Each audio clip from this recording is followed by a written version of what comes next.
Hi hello welcome to news site Telugu channel. This is Paritala Murthy. కల్కి 2898 AD ఎట్లా ఉంది? So Prabhas Amitabh Bachchan action అనేది సో మైండ్ బ్లోయింగ్ అనమాట. అది నెక్స్ట్ లెవెల్ యాక్టింగ్. సో ఆ యాక్టింగ్ అనేది వాళ్ళు ఆ పర్ఫార్మెన్స్ అనేది ఇస్తారు, అందరికి తెలిసింది. అయితే కొంచెం సినిమా చూసే వాళ్ళకి ఏంటంటే కాస్త కొంచెం భారతం నాలెడ్జ్ కాస్త కొద్దో గొప్ప ఉంటే ఇంకా బాగా ఎక్కుతుంది. అంటే మన పురాణం ఏం చెప్తుందని అది నేను షార్ట్ గా చెప్తాను మీకు. ఏంటంటే అశ్వత్థామని కృష్ణుడు శపిస్తాడు, ఇది అందరికీ తెలిసిందే. సో కలియుగాంతం వరకు నువ్వు రోగాలతో అలాగే ఉండు, నుదుటి మీద మచ్చతో అని మణి కూడా లాగేసుకుంటాడు.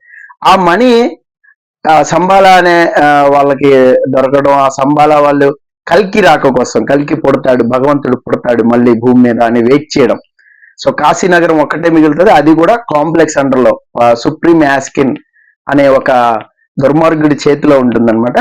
సో దానికి ఎన్ని ఇది చేసినా కూడా ఆ కాంప్లెక్స్ వాళ్ళని ఎదిరించడం అనేది చాలా కష్టం అవుతుంది సామాన్యులకి. సామాన్యులు కూడా ఏంటి, వాళ్ళకు కూడా ఆ కాంప్లెక్స్కి వెళ్ళి నివసించాలి, అక్కడ అన్ని వసతులు ఉంటాయి, అదొక ప్రపంచం. సో మిగతా భూమి మీద ప్రపంచం ఏం లేదు అనే ఉద్దేశంతో అందరూ కూడా కాంప్లెక్స్కి వెళ్ళడానికి సో యూనిట్ సంపాదించి 1,00,000 యూనిట్లు సంపాదించుకుంటే కాంప్లెక్స్కి వెళ్ళొచ్చు. సో 3 ప్రపంచాలని చాలా చక్కగా చూపించాడు అనమాట, అందరికి అర్థమయ్యేలా చూపించాడు. మెయిన్ పాయింట్ ఏంటంటే ఎక్కడ కన్ఫ్యూజన్ అనేది లేదు. సో మీకు స్టార్టింగ్ భారత యుద్ధం నుంచి, కురుక్షేత్ర యుద్ధం నుంచి తీసుకుంటే సో ఎండింగ్ కూడా ఆ కనెక్షన్ అనేది ఇచ్చాడు. అది చెప్తే మీకు సస్పెన్స్ రివీల్ చేసినట్టు ఉంటుంది, అది మీరు సిల్వర్ స్క్రీన్ మీద చూడండి. ఓవరాల్ గా కథ అయితే ఇది ఏంటి అంటే, సో కల్కి పుట్టుకని రక్షించడానికి అశ్వత్థామ ఏం చేశాడు, ఆ పోరాటంలో ప్రభాస్ భైరవ అనే క్యారెక్టర్ ఏం చేసింది, ఎందుకు అశ్వత్థామకి ఎదురు తిరిగింది, సో అతని లక్ష్యం ఏంటి, కాంప్లెక్స్కి వెళ్ళాలనే లక్ష్యం, ఆ లక్ష్యంతో ఎందుకు ఎదురు తిరిగాడు, చివరికి కల్కిని వీళ్ళు కాపాడారా లేదా సో భైరవ తీసుకుని వెళ్ళిపోయాడా అనేది కథ. సో ఇది ఓవరాల్ గా కథ అయితే బ్రహ్మాండమైన స్క్రిప్ట్ వర్క్, అది మీరు వేరే ప్రపంచంలోకి వెళ్ళిపోతారు. సర్ప్రైజ్ ఎలిమెంట్స్ కూడా ఉన్నాయి సినిమాలో.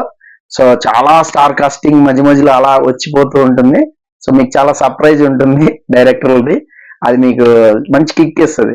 కొంచెం ఆ ఫన్నీ వేని, ఆ సరదాని టీజింగ్ ని మిస్ కాకుండా చక్కగా, అంటే యాక్చువల్ నాగ్ అశ్విన్ అంటేనే ఆ టీజింగ్ అనేది చేస్తూ ఉంటాడు చక్కగా.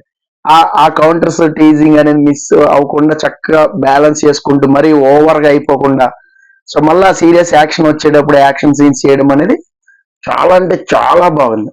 సో ముఖ్యంగా ఇంటర్వెల్ బ్యాంక్ ఫైట్ అదిరిపోతుంది, అందులో డౌట్ లేదు. ఇంటర్వెల్ బ్యాంక్ లో మీకు అక్కడ అశ్వత్థామ రావడం, సో తను రియలైజ్ అవ్వడం, ఏం చేస్తాడు అనేది చాలా ఆసక్తిగా ఉంటుంది. కొంచెం ఫస్ట్ హాఫ్ ఏంటంటే కథని నేరేట్ చేయడానికి చాలా టైం తీసుకున్నాడు యాక్చువల్గా ఫస్ట్ హాఫ్ లో. అది కొంచెం చాలా మందికి బోర్ కొట్టి ఉండొచ్చు, మేబీ కొంతమందికే చెప్తున్నా. సో కథలోనే ఉన్నాడు కాబట్టి, ట్రావెల్ అవుతూ ఉంటారు కాబట్టి, మనం కూడా ఆ ప్రపంచంలోకి వెళ్ళాలి కాబట్టి ఆ టైం అనేది పడుతుంది. సో ఎయిదర్ సెకండ్ హాఫ్ స్టార్టింగే మీకు సో ఆ పోరాట సన్నివేశాలు కానీ, యాక్షన్ సీక్వెన్స్ కానీ అలా ఎత్తుకుంటూ ఉంటాయి. సో ముఖ్యంగా మీకు అమితాబ్ బచ్చన్ ప్రభాస్ మధ్యలో వచ్చే ఆ యాక్షన్ సీక్వెన్స్లు సో మైండ్ బ్లోయింగ్, అసలు ఊహకు కూడా అందవు, ఆ రేంజ్ లో ఉన్నాయి. సో ఈవెన్ గ్రాఫిక్స్ విఎఫ్ఎక్స్ విషయానికి వస్తే అసలు చించి ఆరేసారు విఎఫ్ఎక్స్ టీమ్. సో మనకు ఒక ఇంగ్లీష్ సినిమా చూస్తున్నామా అనే ఫీలింగ్ కూడా కలుగుతుంది మీకు క్లైమాక్స్ లో అయితే. సో అరే ఏముందరా భయ సిల్వర్ స్క్రీన్ మీద. సో ముఖ్యంగా ఇంకొక పాయింట్ చెప్పాలి ఇక్కడ ఏంటంటే, high resolution of picture quality. దీనికోసం స్పెషల్ కెమెరాని వాడారు, అందరికి తెలిసే ఉంటుంది, మూవీ లవర్స్ అందరికి తెలుసు. ఆ రిజల్యూషన్, ఆ కెమెరా వర్త్ అది క్లియర్ కనిపిస్తుంది. మీరు మల్టీప్లెక్స్ లోనే సినిమాని ఎంజాయ్ చేయగలుగుతారు. మీకు టికెట్ రైలు పెంచారు, ఎక్కువైపోతున్నాయి, అమ్మో 500 600 ఇట్లా అనుకోవద్దు. సో ఆ వర్త్ మీకు ఆ స్క్రీన్ మీద అనేది కనబడుతుంది, ఖచ్చితంగా కనబడుతుంది. సో 500 పెట్టి టికెట్ పెట్టి మనం సినిమా చూస్తున్నామంటే ఫుల్ ప్లెడ్జ్డ్ ఆ క్వాలిటీ అనేది కనపడుతుంది అనమాట. అంటే అలాంటి ఫిల్మ్ అలాగే చూడాలి. సో ఓటీటీ రిలీజ్ అయితే చూద్దాంలే, లేదంటే మనం చిన్న మొబైల్లో చూసుకుందాం అని పిచ్చి చేష్టలు చేసే వాళ్ళకి నేనేం చెప్పలేను. బట్ సిల్వర్ స్క్రీన్ మీద చూస్తే మాత్రం ఫ్యాంటాస్టిక్ గా ఉంటుంది. సో ఓవరాల్ గా సినిమాలో ప్లస్ పాయింట్లు చెప్పాలంటే ప్రభాస్ యాక్టింగ్, సో బుజ్జి సెటారిక్ కామెడీ, మధ్యలో బ్రహ్మానందం, మధ్యలో కొంతమంది సర్ప్రైజెస్ రావడం స్టార్ కాస్టింగ్ లో, అవి కొంచెం బాగా వెళ్ళి.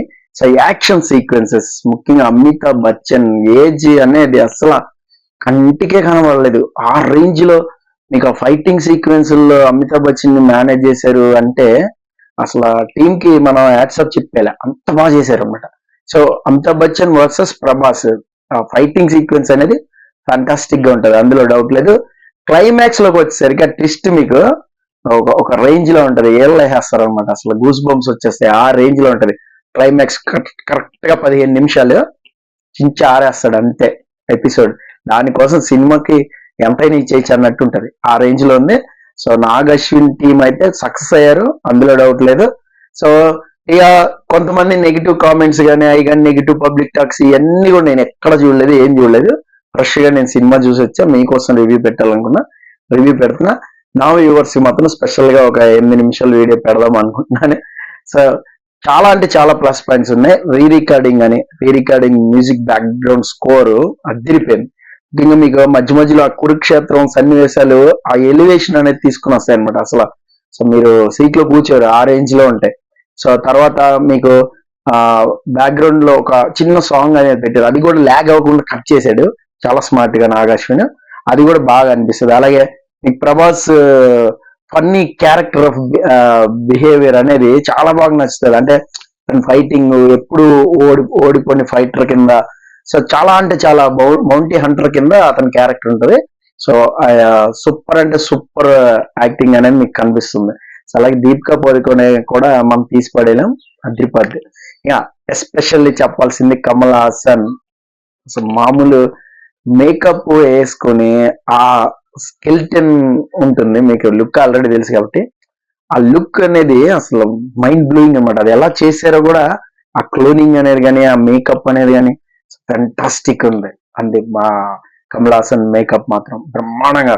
ముఖ్యంగా నాకు బాగా నచ్చింది ఏంటంటే కొన్ని డైలాగ్స్ చాలా అద్భుతంగా రాశారు, సూపర్ అంటే సూపర్ గా రాశారు. ఆ డైలాగ్స్ కూడా చాలా బాగా వర్కౌట్ అయ్యాయి. ఓవరాల్ గా సినిమా చెప్పాలంటే కొంచెం కథ తెలుసుకుని వెళ్ళే వాళ్ళే బాగా ఎంజాయ్ చేస్తారు. అంటే తెలిసిన వాళ్ళు, పురాణాలు, మన మహాభారతం ఇవన్నీ తెలిసిన వాళ్ళైతే బ్రహ్మాండంగా ఎంజాయ్ చేసేస్తారు. ఎందుకంటే కొంత నాలెడ్జ్ ఉంటుంది కాబట్టి వాళ్ళకి ఏ పాత్ర ఏంటి అనేది. ఇప్పుడు సపోజ్ ఆ అశ్వత్థామ కురుక్షేత్ర యుద్ధంలో ఏం చేస్తాడు, నాగమాస్త్రమని సంధిస్తాడు ఉత్తర మీదకి, అభిమన్యుడు భార్య మీదకి.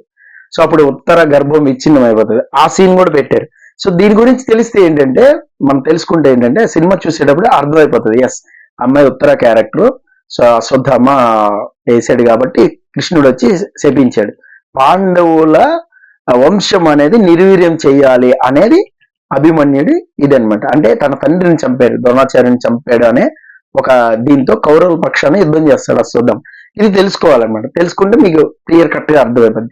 ఆ తర్వాత కృష్ణుడు మళ్ళీ నేను 6000 సంవత్సరాల తర్వాత ఒక అవతారంలో జన్మిస్తాను, అప్పుడు నువ్వు కాపాడాల్సి ఉంటుంది, అప్పుడు ఆ బాధ్యత నీకు, ఈ మనీ అనేది అప్పుడు నీకు ఆటోమేటిక్ గా వస్తుంది. ఇట్లా సంథింగ్ అక్కడ ఆ స్టోరీ తెలుసుకుంటే మీరు దెన్ దీనికి కనెక్ట్ అయిపోతారు. అంటే ఒక 2898 ఇయర్కి వెళ్ళిపోతున్నాం మనం, అంటే ఆ ఇయర్ ఎలా ఉంటుంది ఏంటి, ఒక ఇమాజినేషన్, ఒక కాశీనగరం మాత్రం మిగిలింది, అక్కడ టెక్నాలజీ ఎట్లా ఉంది, ఒక కాంప్లెక్స్ అనేది వాళ్ళు ఎలా నిర్మించుకుని వాళ్ళ దౌర్జన్యకాండ అనేది చేస్తున్నారు, సామాన్యుల్ని ప్రజలంతా ఒకటే అనేది లేకుండా కలి ప్రభావం అనేది ఎలా చూపిస్తున్నారు, ఇదంతా కూడా మీకు కొంచెం స్టోరీ లైన్ అనేది తెలుసుకుని చూస్తే అర్థమైపోద్ది. బ్రహ్మాండంగా ఉంది సినిమా. సో వేరే రివ్యూలు ఏం చూడొద్దు, సినిమా చక్కగా చూడండి, సూపర్ గా ఎంజాయ్ చేస్తారు. ప్రభాస్ అండ్ అమితాబ్ బచ్చన్ యాక్షన్ నేనైతే బాగా ఎంజాయ్ చేశా. మీకు ఎలా అనిపించింది సినిమా చూసిన వాళ్ళు ఎవరైనా ఉంటే కామెంట్ బాక్స్ లో కామెంట్ చేయండి. This is Paritala Murthy signing up. By by.